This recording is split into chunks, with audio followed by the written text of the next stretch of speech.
ಅರೆ ಇಲ್ಲೇ ಯಾಕೋ ನಿಂತ್ಕೊಂಡಿದ್ಯಾ? ಏನಿಲ್ಲ, ಈಗ ಒಳ್ಳೆ ಗಾಳಿ ಬೀಸ್ತಾ ಇತ್ತು, ಹಾಗೆ ನಿಂತ್ಕೊಂಡೆ. ಏನು ಸಮಾಚಾರ? ಏನಿಲ್ಲ, ಗಾಳಿ ತುಂಬಾ ಚೆನ್ನಾಗಿ ಬೀಸ್ತಾ ಇತ್ತು. ಎಣ್ಣೆ ಹಾಕ್ಬೇಕು ಅಂತ ಮನ್ಸಾಗ್ತಾ ಇದೆ. ಅದಕ್ಕೆ ನಾನೇನು ಮಾಡಲಿ? ಓಡಿಸ್ತೀನೋ, ಕೂತ್ಕೊಳ್ಳ. ಈ ಕುಡಿಯೋದು ಕೂತ್ಕೊಳ್ಳೋದು ಬಿಟ್ಟು ತುಂಬ ದಿನಗಳಾಗಿದೆ.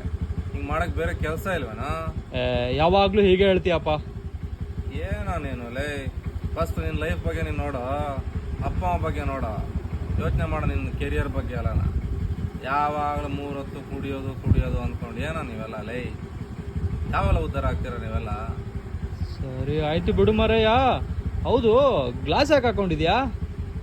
ಲೈ ಶಾವ್ಗೆ, ಈ ಗ್ಲಾಸ್ ಯಾಕೆ ಹಾಕೊಂಡಿದ್ಯಾ? ಯಾಕೆ ಒಳ್ಳೆ ಟೀ ಶರ್ಟ್ ಹಾಕೊಂಡಿದ್ಯಾ, ಒಳ್ಳೆ ಪ್ಯಾಂಟ್ ಹಾಕೊಂಡಿದ್ಯಾ? ಬಿಡೋ ಇದೆಲ್ಲ. ಲೈಫಲ್ಲಿ ಮುಂದೆ ಬಾರೋ, ಏನಾದರೂ ಅಪ್ಪ ಅಮ್ಮಗೆ ಹೆಸರು ತರೋದು ಭಾಳ ತೋರಿಸೋ. ಲೈಫ್ ಇಷ್ಟೇ ಅಲ್ಲ ಕಣೋ. ಇಲ್ಲ ಸರಿ ಆಯ್ತು ಬಿಡಪ್ಪ. ಸರಿ ಬಲ್ಲ. ಹಾ ಸರಿ ಸರಿ. ಲೌಡಕ್ಕೆ ಏನದು?